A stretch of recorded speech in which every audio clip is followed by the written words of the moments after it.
I am 20 years old and I have no friends. Not too terribly long ago, when I was 14 or 15, I remember seeing a lot of those videos. And I am 20 years old, by the way. I remember seeing ones like, I'm 23, I'm 28, and I have no friends. And it was men and women, it didn't really matter. It's millennials, late, early, very, very early Gen Z. It doesn't really matter what generation. There's like these people that are in their prime, um, doing nothing with their lives. And in the modern day and age, our development often starts later in life. If you were born in the medieval times or before then, even or early medieval, it doesn't matter whenever. 18 years old, you'd probably be able to grow in a full beard. You'd be strong. You'd be healthy. You might have a wife. Might have a kid on the way. Maybe you'd already have a kid, and you'd likely have either be getting ready to or already coming back from defending the village from barbarians or whatever it is. Nowadays, you're 20 some years old. Your face is all pudgy. You're soft. You're weak. You can't grow a beard. I'm kind of talking about myself a bit. Um, but you're not making any progress on your life, and all your friends, you're all going their separate ways because none of you are really friends to begin with. They just kind of hung out to degenerate activities together. Um, but there's a time, at least for men, there's supposed to be a time of silence, of growth, of metamorphosis, from going to a boy to a man, and this is supposed to happen earlier on in life. You're not supposed to be an immature teenager until you're 25. You're supposed to stop being a teenager around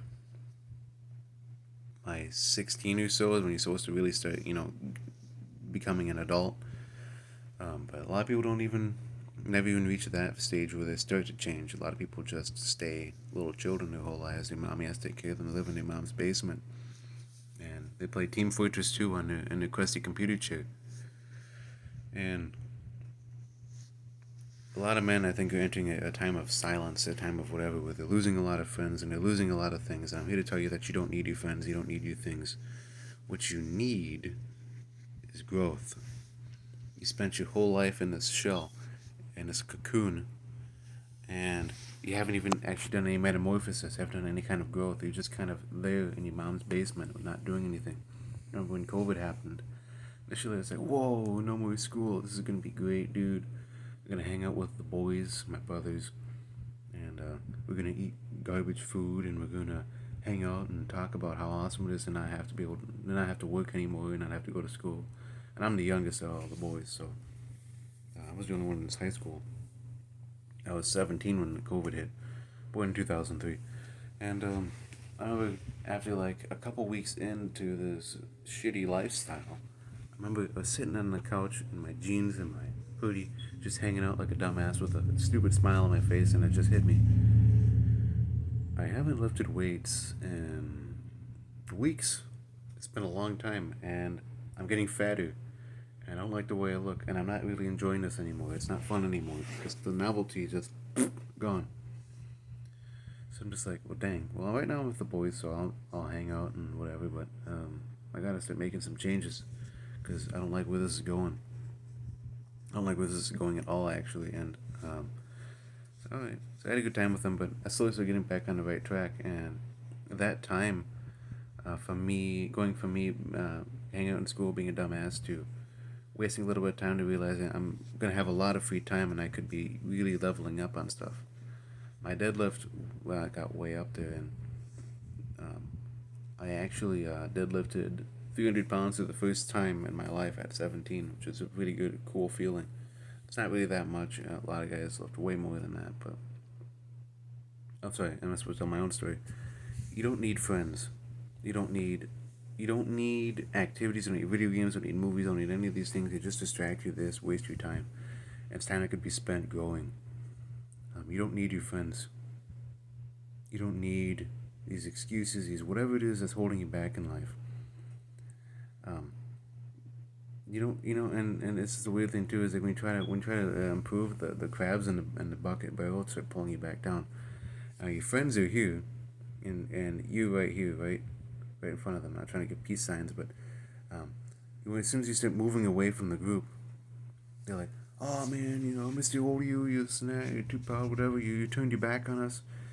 And from their perspective, it makes sense because they're right here, and you're right here in front of them, and all they see is your back as you're walking towards your growth. You're getting further down into your manhood, whatever it is you're doing, and there's still the little boys playing Halo Reach, and they're doing their land servers and garbage, wasting their time. They're not growing up, and growing up isn't getting physically older. It's actualizing your masculinity, becoming the archetype that your ancestors were, becoming the type of man that could sacrifice or die for the village, and not without hesitation. You're supposed to serve God too, but I'm just trying to point this stuff out, and I'm not trying to show my religion. Everybody's told, although I do think it's the true religion. Um, Jesus is king, but these people, like I used to think of watching these people that were 23 and 28, whatever, and I remember being like 13, 14, or 15 roughly in that time period, just watching these guys and being like, dang, I hope that's never me, man. I really hope that doesn't happen. I'm gonna be way better than them. And I will, just because I'm doing the right things now, but I was surrounding myself with dumbasses, and um, so this video is kind of all over the place. I don't really have a script, but I'm just talking. I'm surrounding myself with a lot of dumbasses, and all my dumbass friends. As soon as I dropped the degenerate activities, I had no friends, right? Interesting how that works. So I very quickly became them, and here I am at 20 years old. I don't have friends anymore, but I have growth, and I have a lot of things. People act like you need friends. I guess that's what I'm trying to go with this, is that people are like, I have no friends. I have no social life. I'm socially dead. And it's like, good. What are you doing with that? Are you making progress with it? Are you doing anything with that? You have no friends, no obligations, no places to be? Maybe you have a dumbbell in your basement. Maybe you have nothing. Maybe just do push-ups to failure. Do sit-ups, do V-ups. V-ups are hard, man. Do leg raises. Do pull-ups. Can't do a pull-up. Struggle until you can do one. Maybe cheat it a little bit if you have to. But then keep doing one rep at here and there throughout the day, a couple times a day. Pretty soon you'll be able to do one good rep, and then you do two, and then so on and so forth. So why aren't you growing if you have nothing to do? You got nothing going on, but you're not making anything go on. You're not. You have this time, this potential in front of you, and you're wasting your time. Um, some people are afraid of failure, but a lot of those people are also gamers, so it's kind of interesting. Think of a game like God of War or Dark Souls or something. You're fighting this gigantic boss, and maybe it kills you 7 times, but on the 8th playthrough again, you win. So you keep trying after you feel like they hit replay, and you win. But you won't do the same thing in life. It's like, come on. A lot of gamers have hidden potential, man. It could truly be great, but they just choose to hang out and waste your time. And everybody has potential. I think some people probably have a little more than others, depending on what God's mission is for them. But you could be doing great things right now, and instead you complain that you don't have friends. You should be grateful that you don't have friends. A lot of the people that are friends, well, unless you have like true brotherhood, and and the boys are going to the gym together and doing things together, unless you have something where you're really making progress together, you don't have friends. You have degenerate partners, degenerate accomplices in your retarded activities. You don't need them. They don't even need you. They'll do the same. They'll still be smoking weed even if you're not there. They'll smoke weed if you are there. They're just degenerates. You don't need them.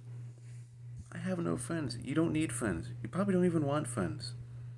I mean, you might think you do, but when you start thinking about things objectively, realizing, yeah, if I get friends, all we'll do is just hang out and smoke weed and waste my time. But why would you want a friend then?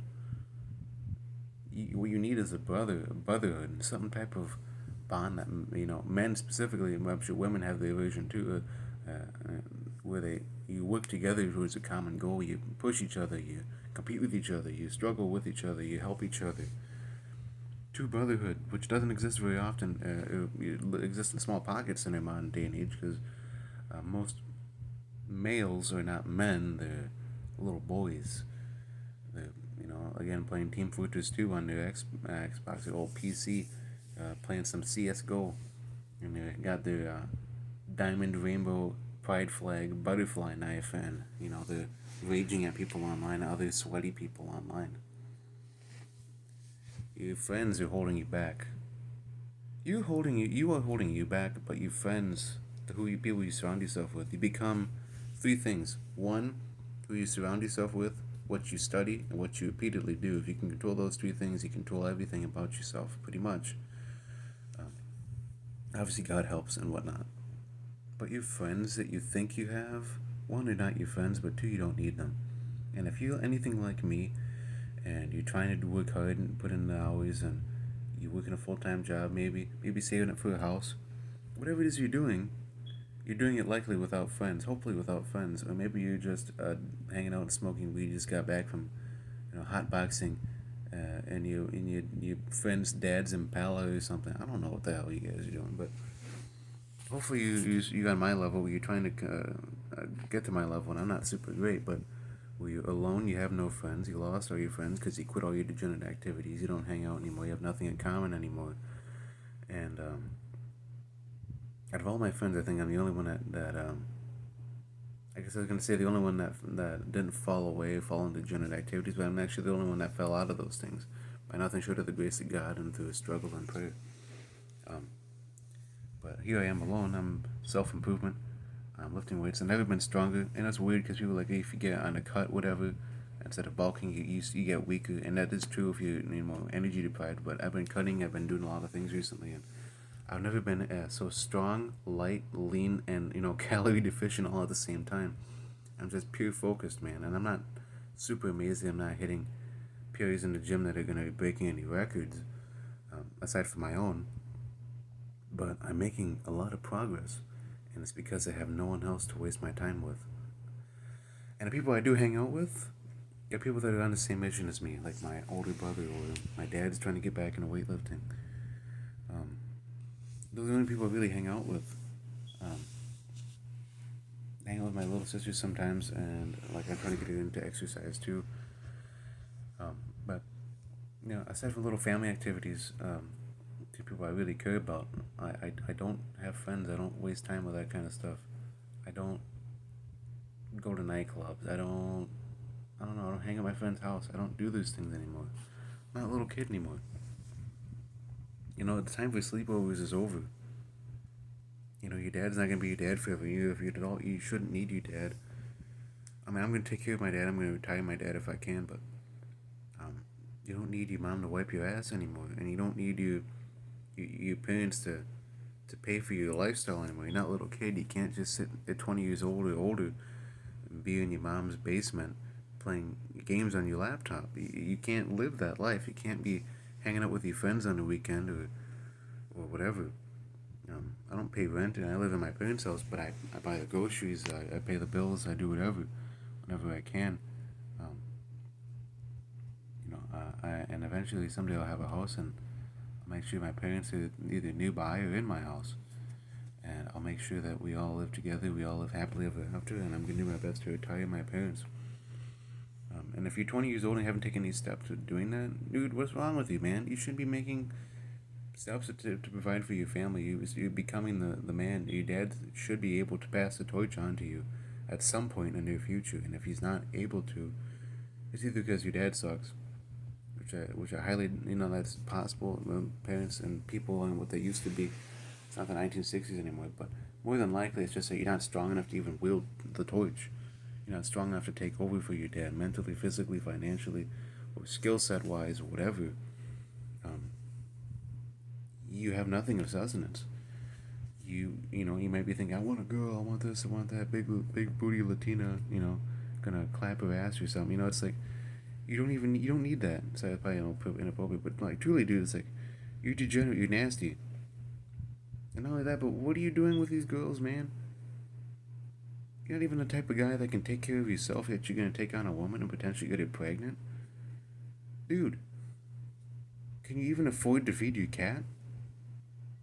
Can you afford to? Do you know how to take care of your cat? Does your mom still clean this litter box or something?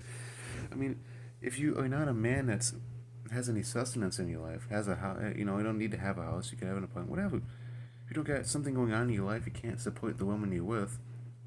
You don't deserve to have her. You're not strong enough to wield that sword yet, let alone pull it out of the stone, dude. Well, what are you gonna do, man? It's like and this is what I guess this is my belief, personally. I don't think you have the right to take on a woman until you have something you need help with. Adam in the Garden of Eden was tending to the garden. Once God saw he was doing a good job and saw he was lonely, saw he was fit for a wife, he sent him Eve. He didn't create Adam and then create Eve, or create Adam and Eve at the same time. He created Adam, gave him a mission. Hey, do a good job, do this, whatever. Now, when his workload got heavy and he got lonely, God gave him a wife. God gave him a helpmate. Helpmate. There are two words there. That's his partner, that's his wife, but it's also his helper. And she helps him in his mission. Daniel Alley's wife, remember hearing a story that he um, made it to like a press conference that he's gonna know it was like some big TED talk, something like that along those lines, and he had to drive like 6 hours, and he was gonna get up early in the morning. It was like 1 o'clock or something, and he'd forgotten all of his notes and his rehearsals, whatever, for his meeting, and he and like his tie and all this important stuff, and he's like, oh, I can either go back, drive there, drive back, or I could go to bed and try to wing it in the morning. And his wife's like, get a good right night's rest. You're gonna slay in the meeting tomorrow. I'm gonna drive back while you sleep. I'm gonna drive there, grab everything you need, and drive back, and it'll be all ready in the morning. That's a wife. That's a wife. It's a woman, but it's also she helped him tremendously in that situation. He could have gotten all of his papers, and been all sleep deprived, meaning all groggy looking like this, or he could have just tried to wing it, been like, "Hey guys, what's up?" And then not know what he's talking about, right? That's an example of a helpmate. Not just a mate, not just someone who helps you, but an actual spouse, wife, husband dynamic that's you're supposed to have in your relationships.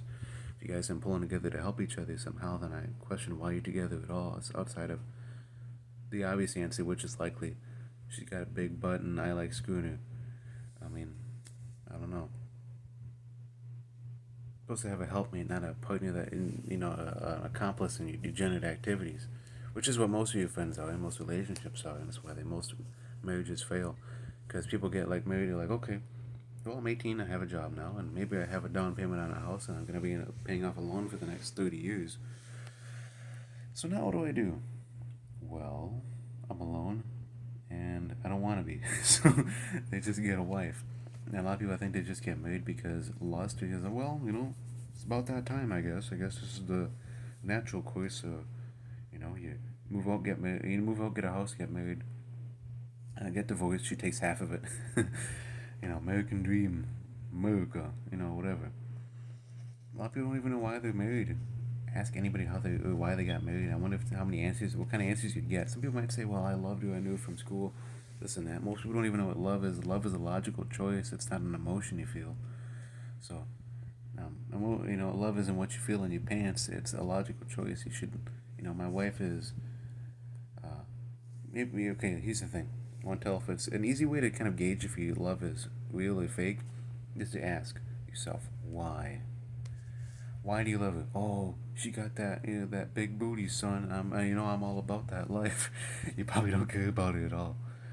And if you're like, well, we have some things in common, but we help each other, and even though we have arguments, whatever, even though we have our differences, even though there's things about her that perhaps we get stressed out, whatever, I love her even though.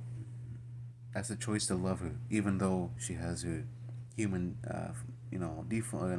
What's the word? I almost said defaults. It's human faults, human imperfections, defects. That's the word I'm looking for. Despite her human defects, you choose to still love this woman. Okay, you actually care about her. It's a logical choice to love. Love is a logical choice because there's people that you love in your life that you don't have to. People that you love in your life that are people you don't have sex with. Um, I remember this Orthodox priest one time said, imagine seeing this hot woman, I'm paraphrasing, hot woman in lingerie, fishnets walking around town. Imagine, let's say you got aroused by her.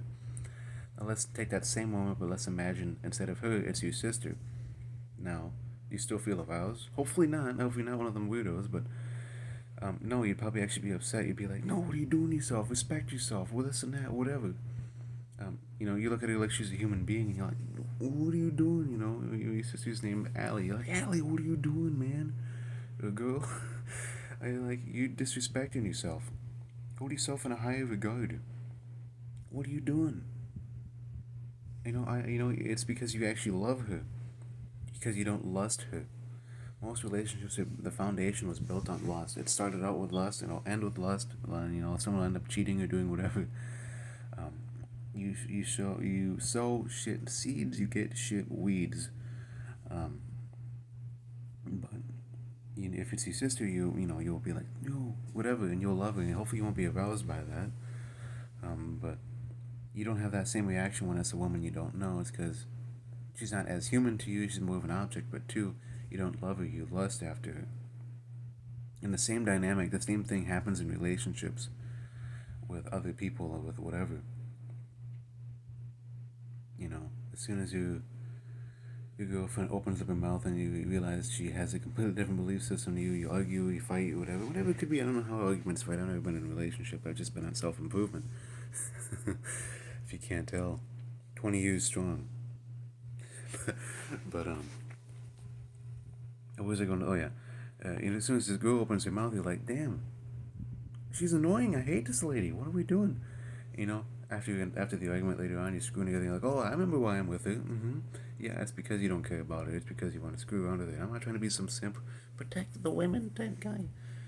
I'm not trying to be a simp, but as men, we are called to protect what's beneath us. Is a hierarchy. God, men, women, children. We're meant to protect women. Women are meant to be led and protected in the confines of marriage and be helped, and they're meant to help us. Meant to be our helpmates, and we're supposed to help them too.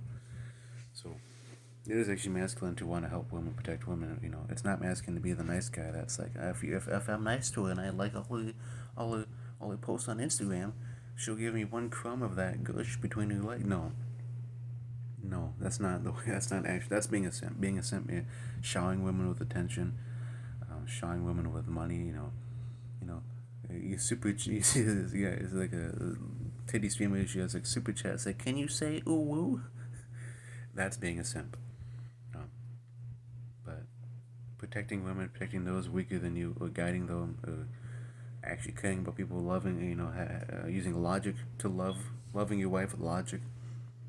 That's actually good. But lusting after women, being this little addicted, pussy whipped simp, no, that's not masculine. And it wastes your time, which is the whole crux of this video. Is you don't need friends because it wastes your time. You don't need these things because one, they're often not what they seem they are, and two, they take away from your potential because you're wasting your time chasing imaginary friendships and running around in circles with people who wouldn't even care if you were bleeding on the sidewalk. If they didn't know who you, and they might help you, whatever, but if they didn't know who you were, they could probably step right over you. They don't actually care about you. And I'm sorry. I'm getting really into different topics now.